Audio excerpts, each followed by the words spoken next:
مومن سے فرشتوں کا کہنا کہ تو دلہن کی طرح سو جا۔ حضرت ابو ہریرہ رضی اللہ تعالی عنہ فرماتے ہیں کہ نبی کریم صلی اللہ علیہ وسلم نے ارشاد فرمایا کہ جب میت کو قبر میں رکھ دیا جاتا ہے تو اس کے پاس دو فرشتے آتے ہیں جن کا رنگ سیاہ اور آنکھیں نیلی ہوتی ہیں،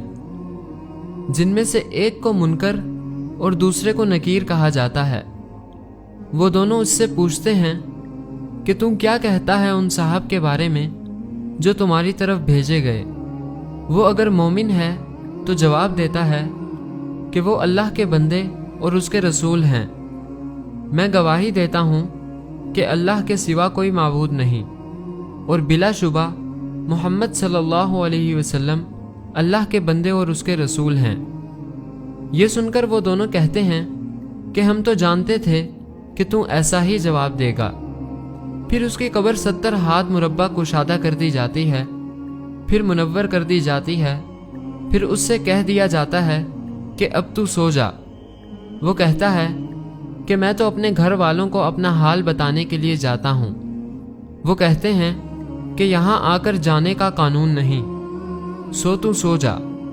جیسا کہ دلہن سوتی ہے جسے اس کے شوہر کے سوا کوئی نہیں اٹھا سکتا، لہٰذا وہ آرام سے قبر میں رہتا ہے یہاں تک کہ اللہ اسے قیامت کے روز اس جگہ سے اٹھائے گا۔ اس حدیث سے معلوم ہوا کہ ایمان والے عالم برزخ میں مطمئن ہوں گے اور ان کے ہوش و حواس سالم رہیں گے، حتیٰ کہ ان کو نماز کا دھیان ہوگا اور فرشتوں کے سوال و جواب دینے میں بے خوف ہوں گے، اور جب اپنا اچھا حال دیکھ لیں گے تو گھر والوں کو خوشخبری دینے کے لیے فرشتوں سے کہیں گے کہ میں ابھی نہیں سوتا،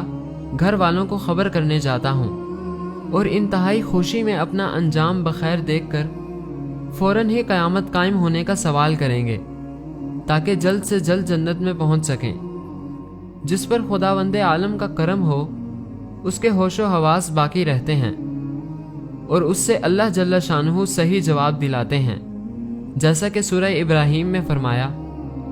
یثبت اللہ الذین آمنوا بالقول الثابت فی الحیات الدنیا وفی الآخرہ۔ ایمان والوں کو اللہ اس پکی بات یعنی کلمہ طیبہ سے دنیا و آخرت میں مضبوط رکھتا ہے۔ حضرت عبداللہ بن عمر رضی اللہ تعالی عنہ فرماتے ہیں کہ نبی کریم صلی اللہ علیہ وسلم نے حضرت عمر رضی اللہ تعالی عنہ سے قبر کے جانچنے والوں یعنی منکر نکیر کا تذکرہ فرمایا تو انہوں نے عرض کیا کہ یا رسول اللہ، کیا اس وقت ہماری عقلیں واپس کر دی جائیں گی؟ آپ صلی اللہ علیہ وسلم نے فرمایا کہ ہاں، اس وقت ایسے ہی ہوگے جیسے آج ہو۔ یہ سن کر حضرت عمر رضی اللہ تعالیٰ عنہ کہنے لگے کہ اس کے منہ میں پتھر، یعنی جب عقل ٹھیک ہوگی اور ایمان کی دولت ساتھ لے کر جاؤں گا تو سوال و جواب سے کیا ڈرنا؟ میں ان کو ایسا جواب دوں گا جیسے سوال کرنے والے کے منہ میں پتھر دے دیا جائے۔